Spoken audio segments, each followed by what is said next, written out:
कैसे हो दोस्तों, मैं आपके लिए नया वीडियो लेके आया हूँ। इस वीडियो का जो टॉपिक है वो है सेल डिवीज़न। अब पहला साइंटिस्ट जो हमें बताने की कोशिश कर रहा है, लीनिएज थ्योरी है, सेल लीनिएज थ्योरी। उसका मेन जो था रूडोल्फ विर्चो थे।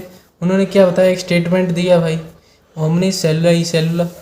अब इस स्टेटमेंट का मतलब ये था कि जो प्री एग्जिस्टिंग सेल है उनसे ही नया सेल बनेगा, यानी जो पेरेंटल सेल है उससे ही, पेरेंट से ही जो है वो डॉटर सेल बनेगा। बस इतना इन्होंने बताया था। आगे फर्दर ये एक्सप्लेन नहीं कर पाए, इसको प्रूफ वगैरह नहीं इकट्ठे कर पाए, तो बस इनकी कहानी शट डाउन। अब आगे अपना दूसरा साइंटिस्ट आया इसमें, वो कार्ल नगेली था। उन्होंने बस इसको अपना नाम दे दिया, बस उन्होंने बीच में डिवीज़न नाम जोड़ दिया।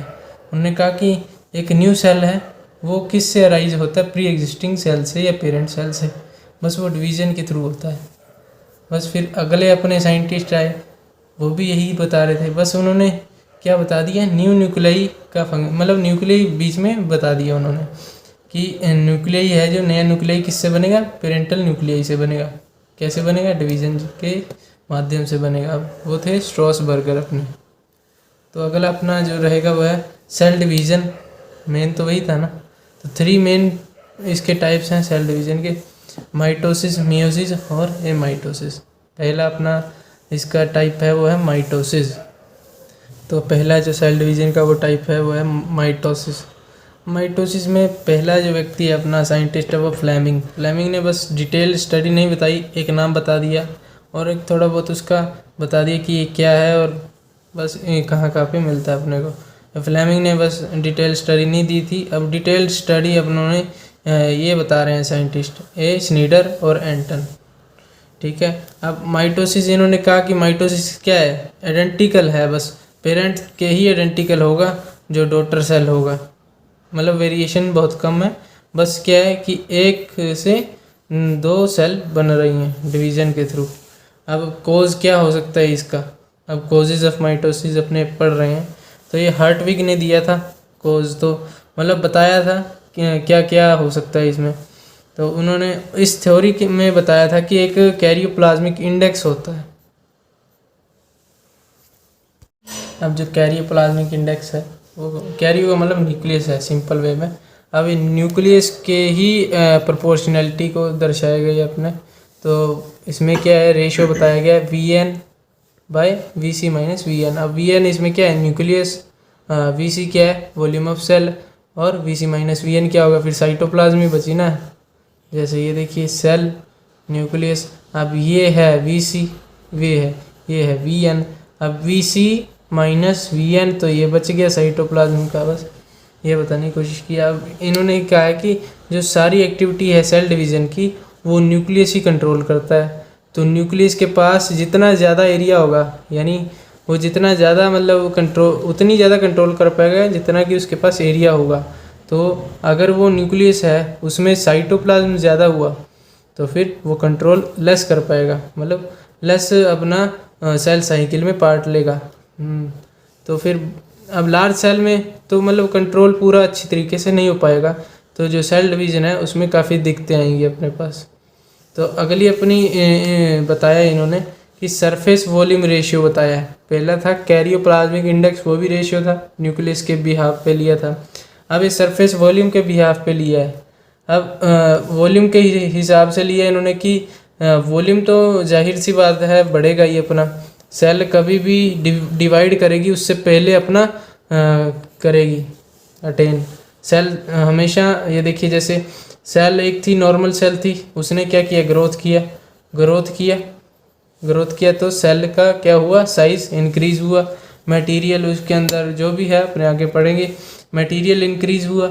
मटेरियल, जेनेटिक मटेरियल जो इंक्रीज हुआ वो डिवीजन के बाद बराबर हो गया, नॉर्मल सेल आ गई वापस उसी साइज़ की, जो कि अब ये आइडेंटिकल होगी। ये पीछे अपने कह के आ रहे थे कि ये आइडेंटिकल है।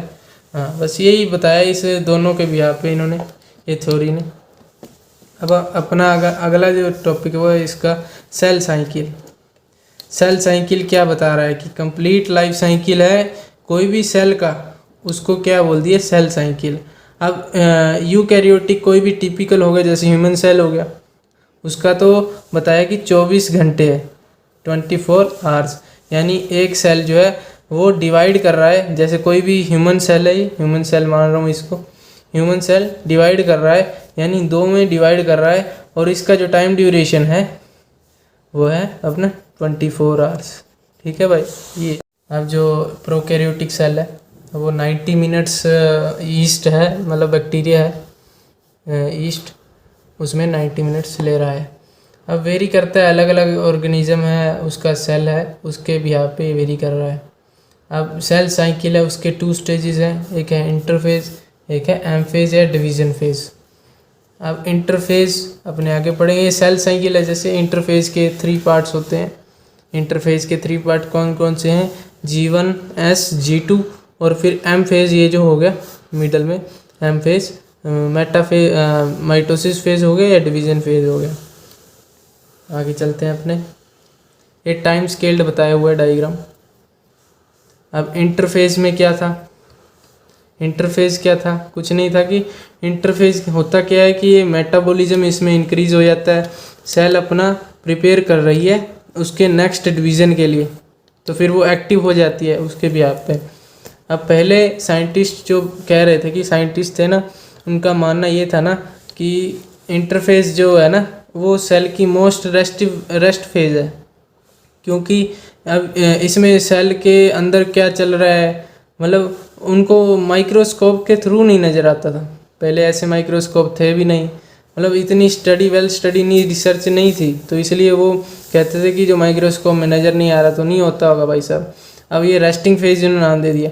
बाद में जब इसका रिसर्च हुआ तो फिर इसको मोस्ट एक्टिव स्टेज का नाम दे दिया, क्योंकि ये पूरा सेल जो है अपना सेल अटेन करेगा, मेटाबॉलिज्म करेगा ना। वो मेटाबॉलिज्म के 2 पार्ट थे, एनाबॉलिज्म और कैटाबॉलिज्म, है ना।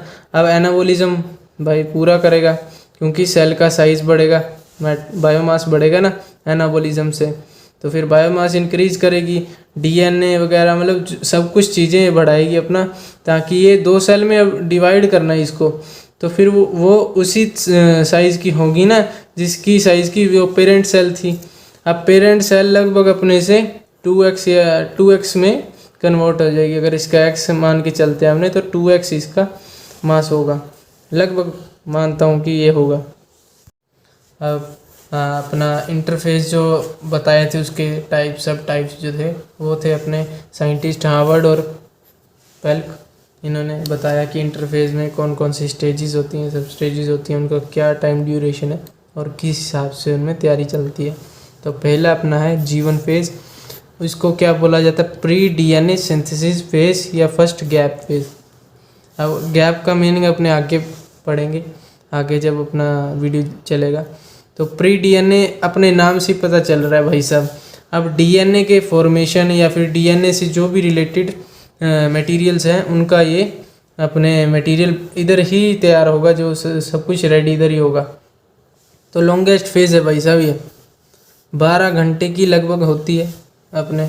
अब मोस्टली मतलब इंटरफेस जो है वो बड़ी रहेगी और एम फेज 1 घंटे में ख़त्म हो जाएगी। तो इसमें तैयारी लगती है, पूरी तैयारी करेगी। डिवाइड तो थोड़ा बहुत ही प्रोसेस होता है डिवाइडेशन का, और ये मतलब तैयारी में ज़्यादा टाइम लगाती है सेल अपनी। अब G1 फेज में क्या होते हैं? सेल ऑर्गेनल्स क्या इंक्रीज़ होंगी, साइज़ में इंक्रीज़ होंगे, फिर उनमें डिफरेंट टाइप्स ऑफ आरएनए और प्रोटीन्स कौन से? डीएनए से रिलेटेड, आरएनए से रिलेटेड, ठीक है। अब नया प्रोटोप्लाज्म भी बनेगा, साइज़ भी गेन करेगी सेल, तो मतलब कुल मिला के ठीक ठाक इसमें ग्रोथ हो जाएगी G1 स्टेज में। अपनी अगली जो इसकी है वो है एस फेज़ या फिर डीएनए सिंथेसिस फेज़। अब ये 6 से 10 घंटे लेती है, मतलब वो 12 घंटे से 6 से 10 घंटे हैं। इसमें रेप्लिकेशन है। अब न्यूक्लियर डीएनए का रेप्लिकेशन होगा, एक हिस्टोन प्रोटीन होगा। हिस्टोन प्रोटीन कौन से थे? जो क्रोमोसोम के साथ में मतलब बाइंड अप होके मतलब क्रोमोसोम बना रहे थे, जो डीएनए था, डीएनए के ऊपर रैप अप होके जो है क्रोमोसोम बना रहे थे, तो वो थे अपने histone protein. Replication of cytoplasm है, वो डीएनए मतलब साइटोप्लाज्मिक डीएनए का भी होगा रेप्लिकेशन, सेंट्रियोल का भी होगा रेप्लिकेशन। इसमें मतलब काफ़ी अच्छा मतलब इसमें काम हो रहा है। अब साइकिलिन और सेल साइकिल को चलाने वाले मेन जो प्रोटीन है, मतलब नीट में भी पूछा जाता है काफ़ी क्वेश्चंस कि कौन से मतलब प्रोटीन्स है, एंजाइम्स हैं जो सेल साइकिल को चला रहे हैं। अपने ये पढ़ते आ रहे हैं कि ये सब कुछ कंट्रोल जो कर रहा है वो है साइकिलिन प्रोटीन्स और CDKs प्रोटीन्स। एंजाइम कह सकते हैं, प्रोटीन कह सकते हैं कि बात स्पेशल टाइप के हैं। अब ये पहले बताया था हार्टवेल ने, टी हंट और हार्टवेल ने 2001 में स्टडी की थी इन्होंने। किस में बताया था भाई साहब? सैक्रोमाइसिस सर्विएसी बेकर ईस्ट जो होता है, ईस्ट में बताया था। अब G2 फेज़ आ गया भाई साहब, सेकंड गैप फेज़। अब इसका नाम क्या है भाई साहब? Post DNA synthesis phase. अब पोस्ट DNA सिंथेसिस फेज़ है, नाम से अपने आगे पढ़ेंगे इसका क्या क्या काम है। इसके टाइम ड्यूरेशन जान लेते हैं, वो 3 से 12 घंटे भाई साहब। प्री माइटोसिस फेज़ भी कहा जाता है क्योंकि ये लास्ट फेज़ है। इसके बाद तो एंटर हो जाएगी सेल अपनी कौन सी फेज़ में? वो है M फेज़ में या माइटोसिस फेज़ में, डिवीजन फेज़ में एंटर हो जाएगी, तो अपने प्री माइटोसिस फेज़ को बोल दिया। अब इसमें नंबर ऑफ जो सेल ऑर्गेनल्स हैं वो मैक्सिमम जितने इंक्रीज़ कर सकते थे इसी में ही करेंगे, तो अपना बहुत काम रहेगा, इसका मेन जो फंक्शन रहेगा। अब स्पेशल मटेरियल तैयार किए जाएंगे भाई साहब। ट्यूबुलिन प्रोटीन है, ट्यूबुलिन प्रोटीन होता है जो स्पिंडल फाइबर बनाता है मेन, उसी मतलब आगे अपने प्रोसेस पढ़ेंगे माइटोसिस का, जिसमें डिवीज़न होगा किसका? स्पिंडल फाइबर का। तो मेन काम इसका है ट्यूबुलिन प्रोटीन का कि इसको बनाएगा। तो ये आगे डिवाइड करेंगे और डिवाइड के साथ अपनी क्रोमोसोम जो है डिस्टिंक्शन मतलब एक सेल में एक एक हो जाएंगे, मतलब अलग अलग हो जाएंगे वो। सेल डिवीज़न अब इनॉर्मस हो जाएगा इसमें, सेल डिवीज़न के मतलब जो भी चाहिए उनको। अब इसमें ATP भी बहुत स्टोर होंगी क्योंकि सेल डिवाइड जब करेगी तो ATP बहुत ज़्यादा लगेगी उस टाइम, लगभग 30 ATP कंज्यूम हो जाती है एक डिवीज़न पे उसके। तो अपने उसी हिसाब से बता सकते हैं कि काफ़ी ATP हो जाएगी स्टोर। तो एक दिन में काफ़ी सेल डिवाइड कर रही होंगी साइमल्टेनियसली, तो एक सेल तो कर नहीं रही होगी बॉडी की, तो बॉडी में काफ़ी ATP उस टाइम स्टोर होगी। ये G2 फेज़ बताएगा। अब मेन काम अपना क्या है इसका? अपना ये है कि G1S G2 फेज़ ये लगभग चलेंगी साथ में। M फेज़ बीच में मतलब डिवाइड करने से पहले ये अपना सारी तैयारी कर लेंगे, फिर डिवाइड हो जाएगी, फिर एक जो सेल बनेगी डॉटर सेल वो फिर से पेरेंट सेल के रूप में आ जाएगी, वो फिर से करेगी। अब सेल साइकिल जो है मान लीजिए G1 हो गया पूरा, S हो गया पूरा, तो G2 मान ले कुछ भी इसमें छूट जाता है ना, तो बाद में सेल को पता लगता है भाई साहब S का कुछ चीज़ छूट गई है, कुछ चीज़ बनी नहीं है S वाली, तो फिर वो वापस से कहाँ से चालू होगी? G1 से चालू होगी, ना कि S से। या मतलब अपने कह सकते हैं अब G1 से कुछ चीज़ छूट गई, S में कन्वर्ट होगी सेल में S फेज़ आ गई, G1 से S फेज़ आ गई, तो वापस वो G1 पे जाएगी, G1 की स्टार्टिंग पॉइंट पे। तो अपने मतलब ये अगर ये G2 हुआ तो भी यही काम होगा। तो सेल इरिवर्सिबल काम प्रोसेस कर रही है इसमें, तो स्टार्टिंग पॉइंट पे आ जाएगी। ये चेक पॉइंट इसलिए बोला अपनों ने गैप फेज़। अगर मान लीजिए अपने G1 पे है तो S फेज़ में है तो G1 पे आ जाएगी, ठीक है। S फेज़ के मतलब लेटर भी हाफ पे है तो भी G1 के स्टार्टिंग पॉइंट पे आ जाएगी।